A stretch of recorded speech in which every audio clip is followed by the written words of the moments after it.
Friends, ఇప్పుడే అందిన వార్త. ఇక నుంచి ఈ బస్సుల్లో కూడా ప్రయాణం టీఎస్ఆర్టీసీ కీలక నిర్ణయం అంటూ వార్తలు అయితే వస్తున్నాయండి. ఆ వివరాలు అన్నది ఈ వీడియో రూపంలో తెలుసుకుందాం. వీడియో స్కిప్ చేయకుండా ఎండ్ వరకు చూడండి, కంప్లీట్ ఇన్ఫర్మేషన్ అయితే అర్థమవుతుంది.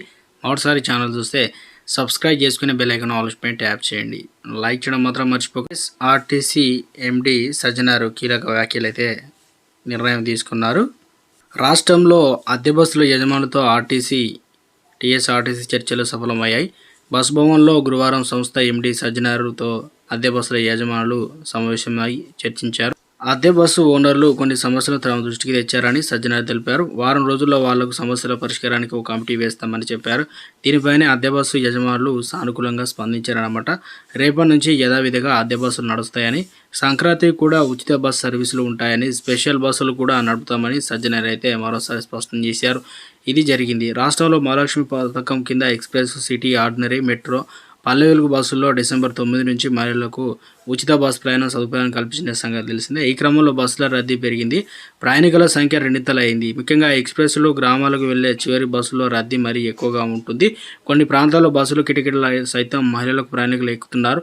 ఫుట్బోర్డుల వద్ద సైతం వేలాడుతున్న ప్రమాదకరంగా ప్రయత్నిస్తున్నారు.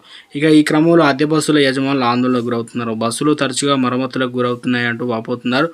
కేఎంపీఎల్ కూడా రావడం లేదని, అందుకే సమ్మెకు వెళ్తున్నట్లు ప్రకటించారు. బస్సులో పరిమితికి మించి ప్రయాణికులు వెళ్లడంతో టైర్లు వేడెక్కి పేలే అవకాశం కూడా ఉంది. కామన్ కట్టలపై అధిక లోడు పడి విరిగే ప్రమాదం కూడా ఉందని పేర్కొంటున్నారు. రోడ్డు ప్రమాదాలు జరిగే అవకాశం ఉందని చెప్పారు.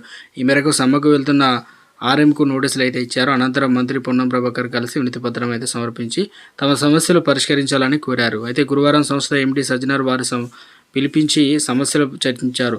సమస్యలు పరిష్కరిస్తామని సజ్జనార్ హామీతో వారు సమ్మెకు వెళ్లాలని నిర్ణయాన్ని విరమించుకున్నారు. కాగా రాష్ట్ర వ్యాప్తంగా 2700 అద్దె బస్సులు కూడా నడుస్తాయి. సో ముఖ్యంగా సంక్రాంతికి ప్రత్యేక బస్సులు కూడా ఉండనున్నాయన్నమాట. సో మొత్తానికి ఈ బస్సుల్లో కూడా మనకు అద్దె బస్సుల్లో కూడా ప్రయాణించవచ్చు అన్నమాట. సజ్జనార్ గారు కీలక నిర్ణయం అయితే తీసుకున్నారు. వీళ్ళు సమ్మెకు వెళ్ళడం లేదు. గతంలో సమ్మెకు వెళ్తా ఈ బస్సుల్లో ప్రయాణాలు బంద్ అనే విధంగా అయితే చెప్పారనమాట. తెలంగాణ రాష్ట్రంలో ఏ చిన్న అప్డేట్ వచ్చినా కంపల్సరీ ముందుగా వీడియో రూపంలో అందిస్తాం. అందరూ లైక్ చేయండి, ఛానల్ సబ్స్క్రైబ్